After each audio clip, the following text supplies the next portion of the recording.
Hello everybody, welcome back. My name is Carlos. Today we're going to be getting into two different leg sessions, or the workouts for this week on Wednesday and Saturday. How I've been stringing these things together, trying to progress and progressing on my quest for increasing muscle mass on my legs. So, before we do, please hit that comment button, subscribe to the channel, share the video, and so you can hear all these wise and wonderful words that I was saying to you and learn. Perhaps I'll learn something too. Anyways, with the legs, they take a lot of work to bring up. They're finally responding. I mean, it's after I've always trained legs. I've never neglected them. I'm very strong on certain lifts, but they were lagging behind my other body parts. And during the cut, during the diet, they did seem to lose a little bit of muscle mass, and they looked skinny and slight from certain angles, and that's very bothersome for a bodybuilder. So it was my mission, or it is my mission now that I'm on a bulk, trying to gain as much muscle as I can to prioritize the legs, to make those suckers grow. So what's the best way to go about doing this? Well, the best way, how do other people, or how do pros go about, how do other people who have been successful bringing up their legs in an off season, what do they do? The common denominator seems to be more work, more frequency. If you're only training them once a week or once every 5 days, bring it up to twice a week. Some people bring it up to 3 times a week. Because of my natural inclination to take things to extremes as far as intensity goes, 3 times a week will not work for me. I cannot recuperate from that. It's very hard for me to recuperate from 2 sessions a week. So one session will be longer than the other. I don't compromise on intensity. I compromise on some volume. So on the weekends, generally, we have more time, as is generally the case when you don't have other preoccupations. And so on the weekend, I'll do my long leg workout, which can take as long as 2 hours plus. Because I hate to look at the clock. I take my time between sets so I can maximize the efficiency of the set and take the set to its utmost, either with weight or with reps. And this requires some rest periods. Okay, you guys that have been doing bodybuilding as circuit training, or you've been conditioning your life, your entire life, doing 1 to 2 minute rests between sets, I guess you've never done powerlifting or done strength training as a training block. When you do strength training, you must rest at least 3 minutes between sets. And I know this is like so contrary to what is taught in gyms, and many trainers will teach this. No, you only rest for a minute, and the faster you go, the better. You're not going to build optimum strength that way, or hypertrophy, because at the end of the day, you get big, large muscles by lifting bigger, heavier weights, and then you bring out the conditioning with lowering your tempo, with speeding up your tempos. Anyways, just a quick explanation of why the sessions sometimes take so long. So in this video, I'm going to present both sessions. Now, the first session was very, very short. The one on Wednesday, I only did 2 exercises. The hack squat and the leg extensions.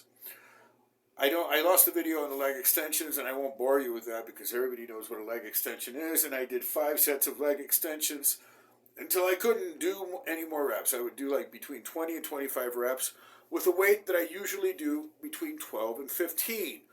When I reach my failure, or to the point where I can't do any more, I stop for a few seconds, and I'll do 3 or 4 more. I'll cluster them. Wait, rest for another 5 or 6 seconds, and cluster some more. So when you're not going for absolute strength parameters, shorter rest periods are what works. You want to cram in a lot of work volume in a short period of time. With the hack, I did complete opposite. It was high intensity. So with the hack, my max weight in this year, this period, for a long time, my maximum lift on the hack squat, which is very difficult for me, has been 3.5 plates.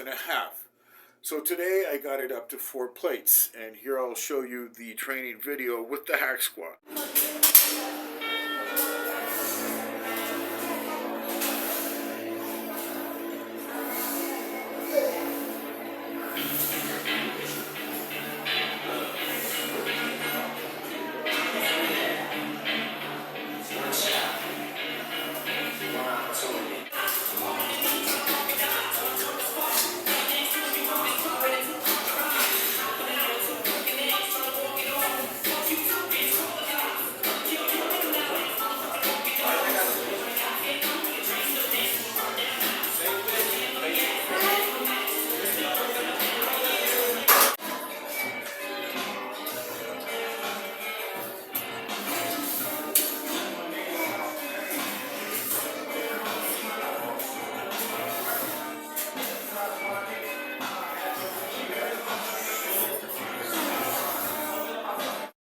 So that was Wednesday's workout. Very, very short, but it was very effective. It primed me for Saturday's workout, and of course, doing the 4 plates, even if it was only 3 reps, I was sore. I was tired. I was fatigued. That says a lot about my physical condition. Maybe not. I mean, I can do a lot of work. It was just that particular day I had a lot of accumulated fatigue just from working out, from the last month or so. And it was just right. It was just the right amount of work to get back and hit the, I hit the back the next day, took a rest on Friday, and then Saturday just killed it. I'd say that was yesterday, my second leg session. So, all that, the minimalistic workout on Wednesday just primed me to come in on Saturday and really just want to hit everything. And I was just roaring to go. So I had parameters to increase, hit PRs on 3 different exercises, and I did. As usual, as always, started out with a 10-minute warm-up on the Stairmaster just to get things, get the cardio going, get the respiration in sync, get the building up of certain anxiety or anxiousness to go into the session. So we started out with the leg curl. Now, leg curl is an exercise that I'm not particularly worried or want to increase dramatic, parameters or increase strength to the nth degree, but nonetheless, I did. I started out with my usual lightweight to just warm up, which was 70 pounds. Did like 25 reps on those, started getting a pump, and moved up by increments of 35 pounds for 4 sets. So my top set was like 155 pounds, which is pretty heavy. I mean, on the leg curl, it's pretty heavy. I felt a lot of effort to do those 6, 7 reps at the last set. And so I was great, finished that exercise. And now we're getting into the meat and potatoes of the session, which is the hack sled. Or it's a hack squat where all the weight is on your hip. You have the handles down here. It's not up here. It's down by the hip.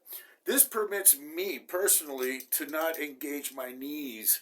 I don't hit my knees, and it's full flexion. I hit the bottom. I just go all the way down to the bottom. The sled touches its limit, so it's like full knee flexion.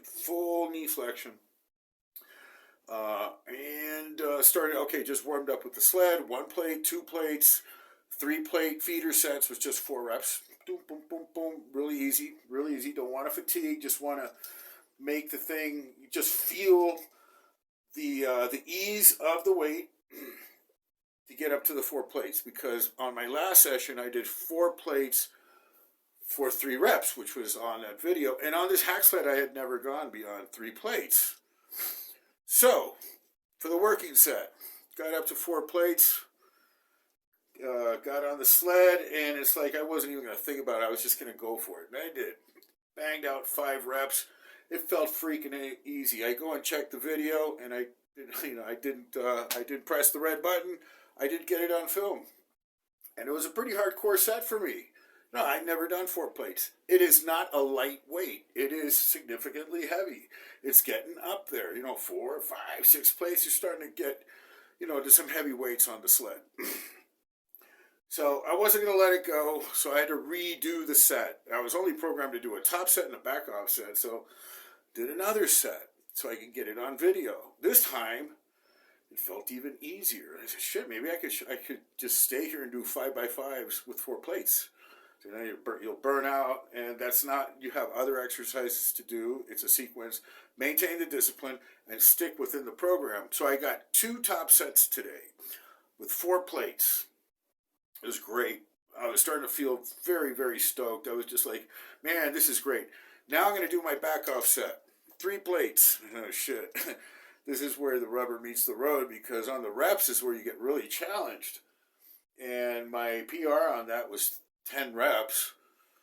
And today I got 12. And I just banged about 1, 2, 3, 4. Just a steady cadence. Don't stop. Looking at the video, I said, that looks kind of easy. I should have gone for 15. But in the moment when I'm on the sled, I was dying. I was like, man, I was ready to croak. And I couldn't have gotten one more rep. Not at that speed. I would have had to have stopped for a second, taken a few breaths, and then continue, and it would have been just a torture session, and it's, you don't want to burn out on each and every set because, okay, I left well enough alone. I'd done 10 before, now it was 12. So I was excited about that. My hack sled went according to program. Got PRs on both the top and the back off with an extra added addition of an extra top set. So I was like, oh man, this is really growing great. So what do I do now? The vertical leg press or the Bulgarian split? The Bulgarian split is an exercise sometimes I don't want to do it. It's not that easy for me. It's hard. It requires balance, and it's very focused and very intense on one leg. So if you just go for the Bulgarian, it'll be like an interlude to the workout. It's like an easier exercise, less weight than the vertical press where I was going to work with 4 plates. So I go on the Bulgarian split, and I usually warm up with a 20-pound, 30-pound, and finish with a 40-pound plate on each side. Today, I started off with a 40-pound weight because I was already warmed up from the hack. I mean, I was cooking. So I got under the bar and did 12 reps. And that's 2 more than my top set, finishing with the plate, with the 135. So I'm really excited. And I said, man, I'm getting stronger. Everything is going better, I feel really good. So instead of jumping to 155 or increasing to 155 for my top set, I went to 185. I said, can you do this? And I said, I can do this. I can do this. But I'm only going to do like 5 reps. I'm not going to burn my mind out before I even get under the bar thinking, geez, I got to do 12 reps. And, on the second one, I just want to stop. If it's 5, I can do it. So I mentalize. I get it in my mind. I'm going to do 5 reps. Get into the Smith machine. Put my leg up on that on the bench behind me. And I go down, and it felt like I got into a zone, man. I just felt the muscle. I didn't feel the knee. I didn't feel any pain anywhere. I just felt the muscle. I'm looking at myself in the mirror going, that's the way the muscle works. It's like, and I'm watching it like in my mind, just growing, visualizing. It was fantastic. It was really exciting. I'd never done a Bulgarian Smith squat with 185 on one leg. And it was like, shit, this is great. I can go up to 200. I know that I can. Next time. Did 1 set on each side and left well enough alone. I could have gone heavier. I might have gone heavier, but I said, next time, well enough alone. I already hit my PR for the day. I had 2 PRs on the hack, now on the Bulgarian. Everything's going great.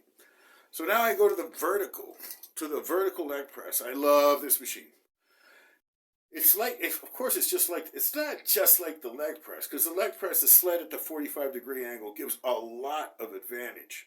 You can press a lot of weight with those legs, and it's not a loyal weight. Like, I love to do that too, but you can pile on like just countless plates on that thing, and it just seems that, of course, it works.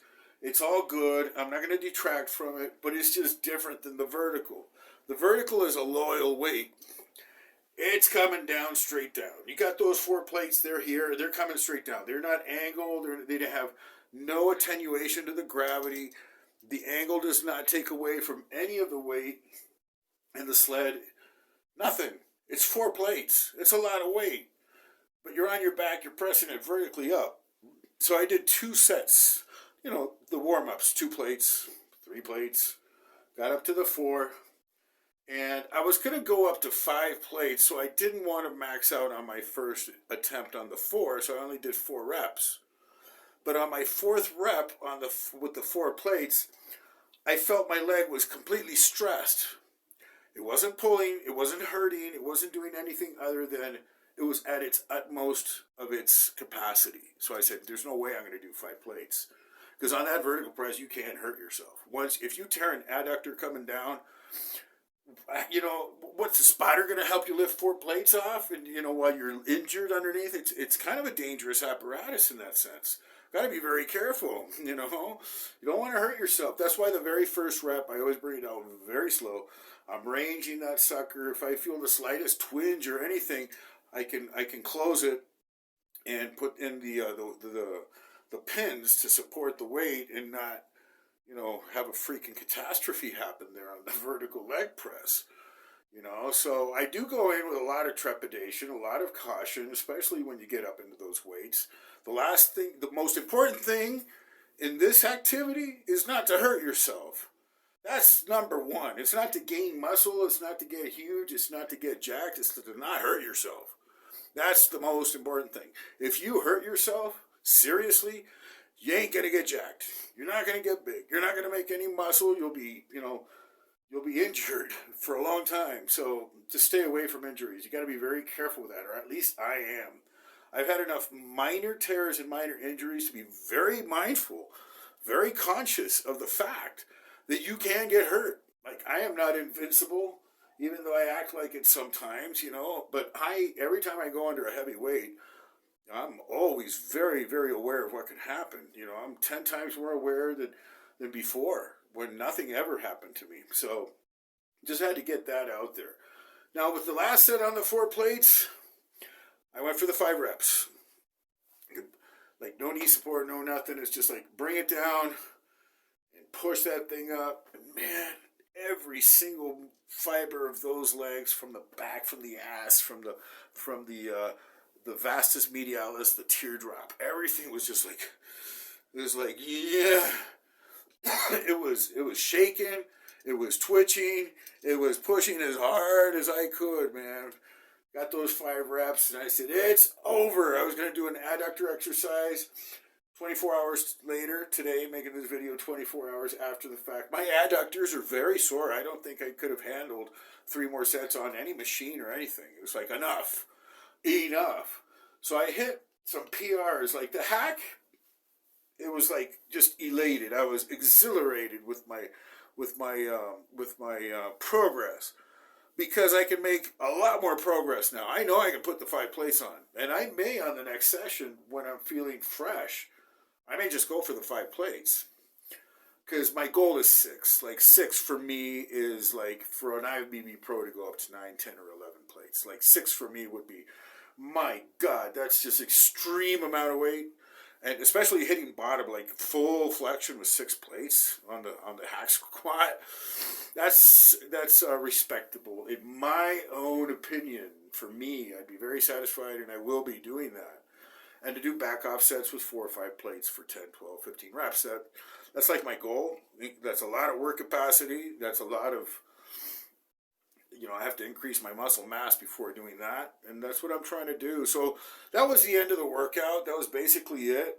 It was just one of those days where every single thing that I tried to do, I was able to accomplish.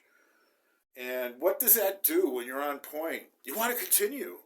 This is why success breeds success. And you want to stay on point. You want to be successful. You want to be successful, because if you fail, if you're defeated, it's twice as hard to overcome that defeat, and it's like you're back to square one almost, and try to do it again and try to overcome.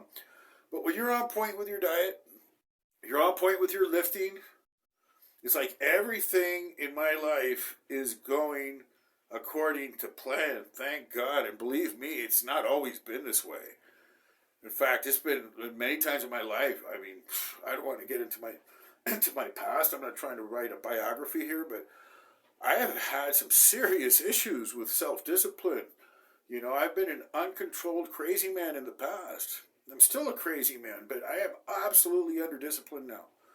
Like, my life is so regimented, it's like I feel like I'm in the military. I have a drill sergeant in my mind.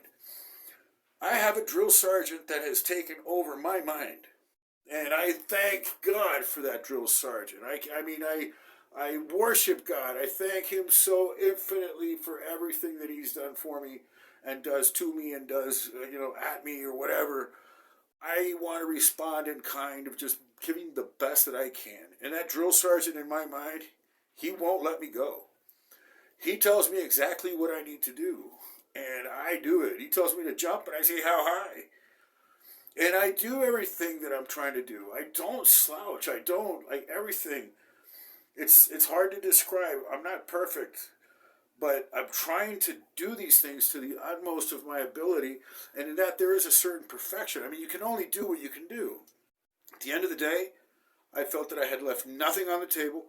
I did everything that it was possibly within my scope of possibilities to do, of my abilities, and I did them. You can't ask anything else from a person, right? I mean, just he did everything that was asked of him, in this particular context. So I'm trying to make that carry over into every other aspect of my life, especially my business, my relationships, everything, just trying to increase the width and scope of my social life. That's very important for a human being, especially as they get older. I've studied a lot. I've read a lot. Almost every single notion that's out there about any subject. Sociology is a theme that I enjoy. I like to read studies on human behavior. And people, as they get older, tend to reduce their circle of influence, their circle of friends and everything. And there's plenty of memes and posts out there about how you become more selective and whatnot as you get older. And, for me, in my opinion, that is not the way to go, because you'll end up with very few acquaintances. And I think it's totally the contrary. You should strive every single day to increase your width and scope of contacts. Get to know more people, different kinds of people that are not, everybody's different. Don't find just like-minded people. Try to find all kinds of people, positive people. Because there's no need for you to go find negative friends or people that have negative influences and bring bad vibes into your life. You don't need that. Nobody needs that. But you need to be aware that there are those types of people, and then, you can fringe them out. You don't deal with them. And try to bring those people that are very valuable and that you can bring value to their lives. Because at the end of the day, it's not so much what people can give to you, is if you can provide value and support and friendship to others. I'm a believer in reciprocity, and all these things will come back to you. It's many people call it karma. In Christianity, it's you reap what you sow. So if you're going to be a shut-in and just isolate yourself, I'm really deviating from today's exercise, but just some random philosophy here. I think it's it's worthwhile to state, if you continuously reduce your influence or what you're doing for other people, your service to other people, how you interact with other people, you'll reap the same. It'll be less and less and less and less, and you'll be left on your own, basically. And this is a terrible thing, how people end up lonely, all by themselves. Integrate yourselves. Integrate into something. Find something to be a part of. Create something. Break out of the mold. Just do it. Famous last words from a man on death row. That's where Nike got their "just do it" phrase. It says, "Any last words today? Before you're executed, just do it." So, anyways, God bless everybody. I love you all. Thank you for joining me in this journey. Don't forget to subscribe, and and just God bless everybody. Bye.